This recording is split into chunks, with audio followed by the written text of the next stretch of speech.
Today's daf is daf Kuf Zayin, and we'll begin here on Kuf Vav Hamid Beis with the Mishnah where we left off yesterday. And the Mishnah is discussing a case of an Adava where there's a suffix exactly what he pledged to bring to the Migdash.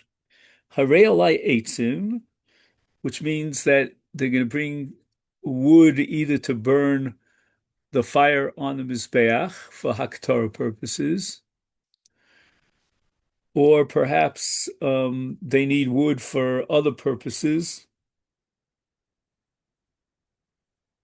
For example, he says here that he might intend to bring actually a carbon of eitzim. We'll see what that means, a carbon of eitzim. Is the Mishnah establishes that the minimum amount that he has to bring to guarantee that he fulfills his pledge is lo yivchos mishnei gzirin. Right, when they used to burn the logs of wood on the Mizbeach, they used to use blocks of wood which are called gzirim. They're large blocks of wood. And they used to bring them 2 logs at a time to burn the pyre on the Mizbeach. And these are large pieces of wood, as we said before. And he used the word eitzim. He pledged to bring eitzim in the plural. The plural is a minimum of 2.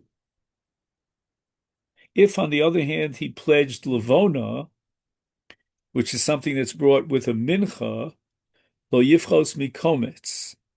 So the minimum amount of levona that's brought with a carbon mincha is a kometz. Now here we have a debate as to whether or not it means the kometz of the Kohen who does the kmitza, or the kometz of the noder who took upon himself the neder. This is a sugya that Tosfos analyzes here. Chamisha kmotzim heim. The Mishnah sort of goes on a little bit of a tangent here. And once we mentioned a measure of levona of a kovetz, it goes on to specify and list 5 different measures of kometz. Chamisha kmotzim heim.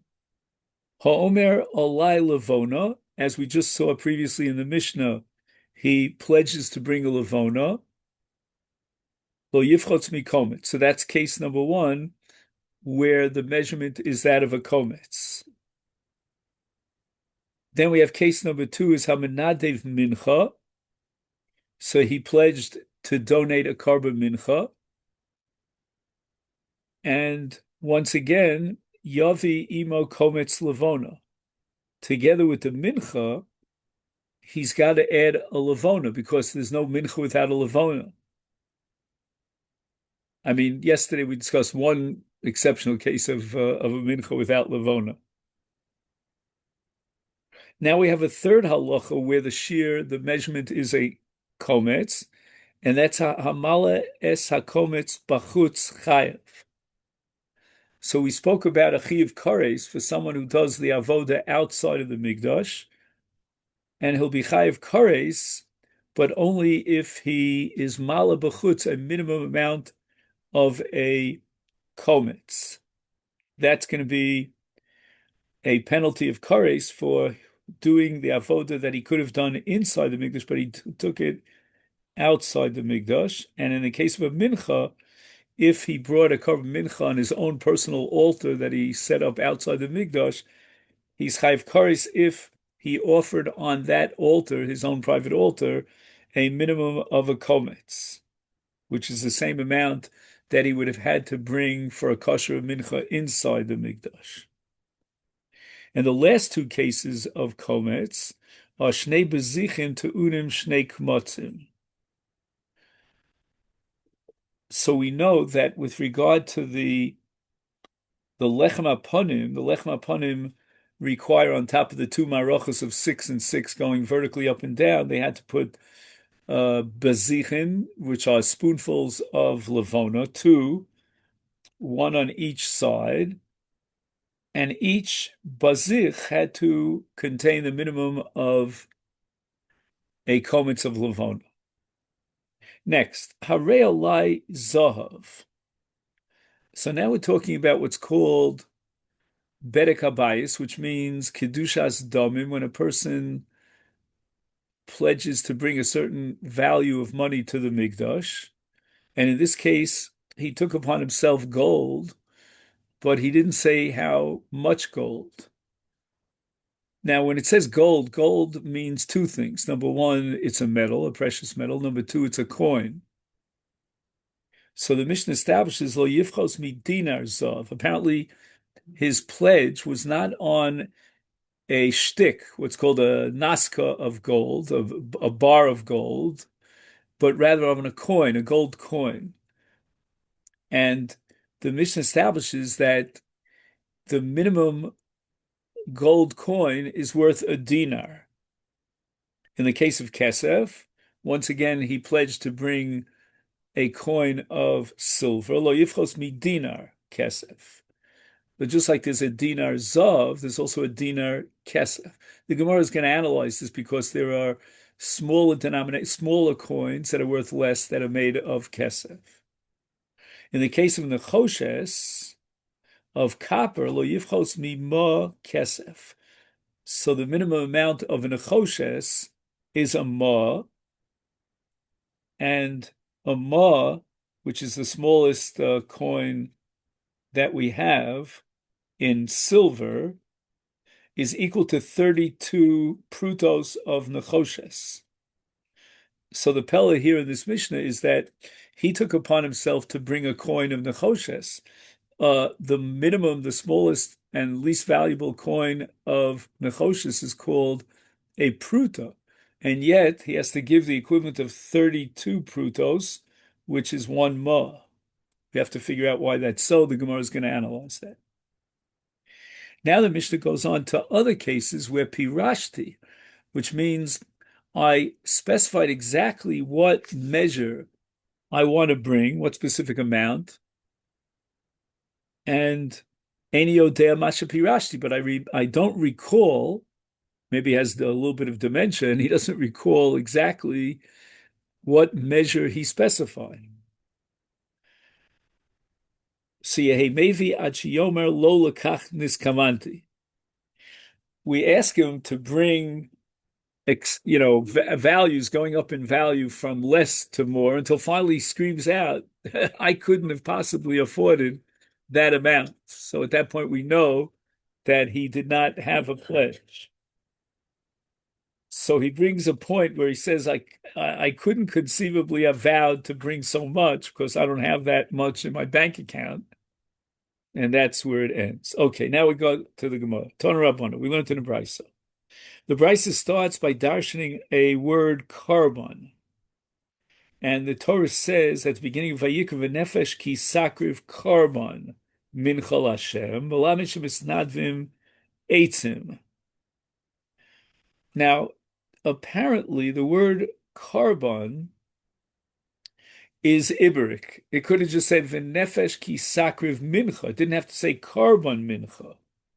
And the extra word carbon is a ribui to include and expand the category of carbon. And there are certain items, like, for example, eitzim, that are being included in the broader term carbon. For kama, when he doesn't specify how much eitzim he has pledged, what's the minimum amount?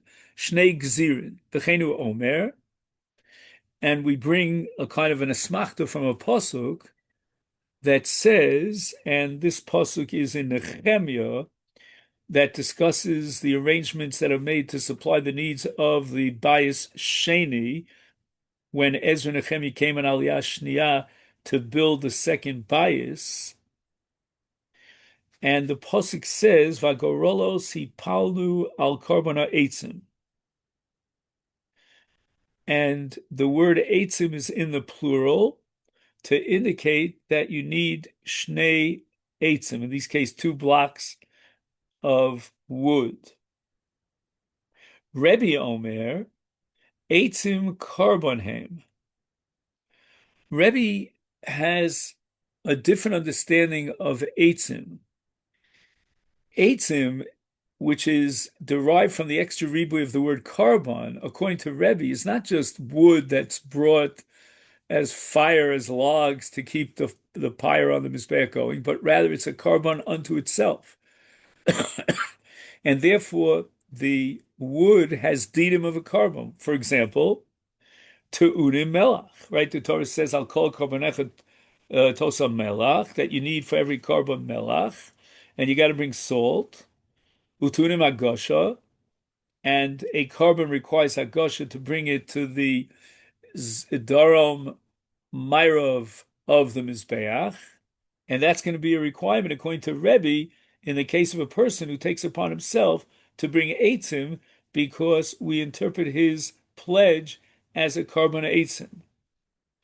And in a certain sense, the equation, the analogy of Rebbe here is between eitzim and menachos, because menachos are also brought to the darom marav of the mizbeach, and they require melach. So wood is treated in the same way. So the machlokes between the Rabbanan and Rebbe, in a case where a person takes a vow to donate logs of wood that'll be burnt on the mizbeach, he did not say, you know what, in general, I want to donate wood. But since he said, I want wood to be burned on the Mizbeach, Rebbe understood that that means he accepted upon himself a kind of a carbon mincha of wood, and therefore it has to be brought on that corner of the Mizbeach, and it has to be salted. The Chachamim, on the other hand, hold that wood is not really a carbon, and therefore none of the requirements of a mincha will apply to wood. Now, it's not clear why Rebbe uses an analogy to the mincha in terms of, number one, melach, and number two, hagosha. Why dafka mincha? And Tosa suggests that bringing a carbon of eitzim is actually derived from a pasuk that's referring to a carbon mincha. So if we go back to the original pasuk that we started with, it was nefesh ki sakriv carbon mincha Hashem. So therefore we put the eitzim, which are derived from the extra word carbon as a ribui, into that pasuk, which is referring to mincha. Hence the laws of mincha apply to the eitzim. Omar Rava. L'divrei Rebbe, eitzim te'unam kmitza. Now this is fascinating because since Rebbe takes the word carbon to mean eitzim in the parsha of mincha and applies the requirements of mincha to the eitzim, the carbon eitzim, therefore, says Rava, you require kmitza. Now, how do you do kmitza on eitzim? You know, kmitza is something that you do on flour, but, you know, how could you do it on eitzim? And apparently they have to somehow crush the eitzim down and make them available or subject to or lend them to kmitza. Omar Rav Papa, Divrei Rebbe. Let's go even a step further, says Rav Papa. According to Rebbe's equation between carbon eitzim and mincha, eitzim tzrichim eitzim. No, it's in addition to the wood that's going to be burnt, that's b'toras carbon. That's a carbon mincha. But on top of that, you need wood to burn the fire. So now you have a double wood. Each one is in a different category and function and achieves a different goal. One is a carbon, perhaps, per se, meaning it's mincha, and the other is to keep the fire going underneath this carbonates. Next, the Mishnah says, "Levona liifchos min hakometz minolan." How do we know that the minimum of levona is a kometz? Dichsiv, because the pasuk says at the beginning of Vayikra Perek Vav, "Veheri mimenu bekumtzo misoles hamincha mishamna veskol halevona." So the end of the pasuk indicates that we're talking about levona. The beginning of the pasuk indicates that we're talking about bekomtzo.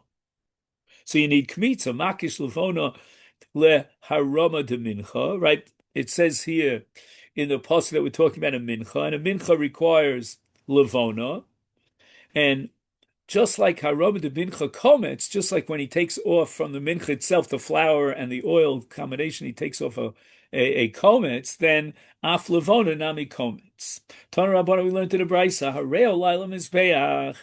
A man says, I'm going to bring something to the mizbeach. And the Brisa says, Yavi Levona. Why? Why Levona? I mean, he just said he would bring some undefined, he pledged something to the Mizbeach. And the answer is, Shein L'cha Davar Shekarv L'gabi Mizbeach El Levona. What does that mean? Levona is the only carbon that's burnt in its entirety on the Mizbeach. Every other carbon, with the exception of Ola, of course, have parts that are not burnt, but are eaten or given to the Kohanim, or disposed of in some other manner. But now he said, I want to bring something to the Mizbeach. He implied that he wants to bring something that's completely burnt in its entirety on the Mizbeach, and that's a Levona. Next, Peirashti v'eni yodeh ma pirashti. Right, I definitely took a pledge to bring a carbon, but I don't know which carbon I took. Yavi mikol davar shekarev lemizbeach. Wow. He's got to bring, in order to definitely be Yotzei Midei Safek and fulfill his pledge, everything that can be offered on the Mizbeach.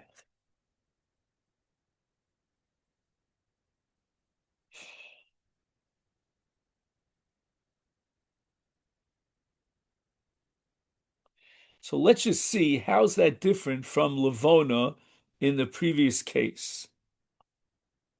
He says, like in the previous case, he took a neder to bring a carbon on the Mizbeach, Legabi Mizbeach, implying that nothing is given to the Kohen. But in the first case, all he said was that he's going to bring something as a carbon. But in this second case, he said, and he added, Mikol, quote, Mikol Davar Shekarv Lemizbeach, from amongst those things that are brought on the Mizbeach. He can't recall what he specified. Now, when he says Shekarv Lemizbeach, then we saw that Karv Lemizbeach, since it doesn't have any part that's given to the Kohen, is a reference to Levona. But let's take, for example, the Minchas Nesachim. We spoke yesterday about the uniqueness of a Minchas Nesachim, where there's no Shirayim, there's no Kmitza, and there's no Shirayim that's given to the Kohen. There's also what's called an Olas Ha'of, where nothing is given to the Kohen. And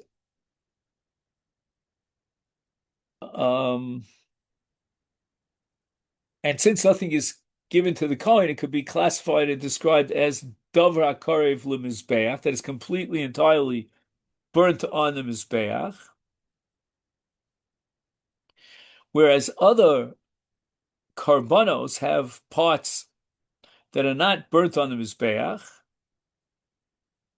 So when he says in his pledge, Kol Davar Shekarev b'Mizbeach, but he doesn't specify, we can exclude anything that has parts that are given to the Kohanim.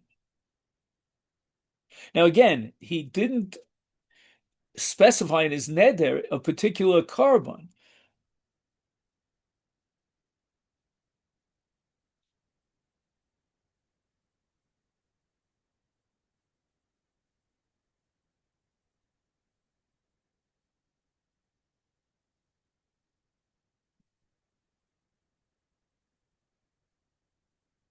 So therefore, we're going to assume the possibility that he wants to vow and pledge something other than Levona. Again, it's possible he wants to Levona, he'll have to bring Levona because that's Dover Karv Lemizbeach, but he might also refer to an Olas Ha'of or a Minchas Nesachim. So therefore, it's not enough that he brings a Levona in the second case, because he used this generic term of davar, kol davar, anything that's karvel al mizbeach, that's completely burnt on mizbeach. Therefore, in order to guarantee that he fulfilled his obligation, he's going to have to bring an olas ha'of and a minchas nesachim. The Gemara says, wait a second, what about ola? V'su lekov ha'ika ola. What about an ola? And the answer is an ola is not completely burnt on the mizbeach. So this was what bothered my mind before, but the Gemara says Ika or Kohanim, the hides are given to the Kohen. If Ika olas ha'of.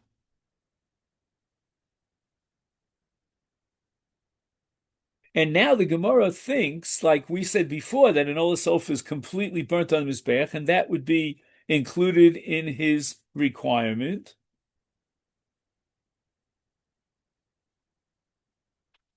And now we're going to start today's daf.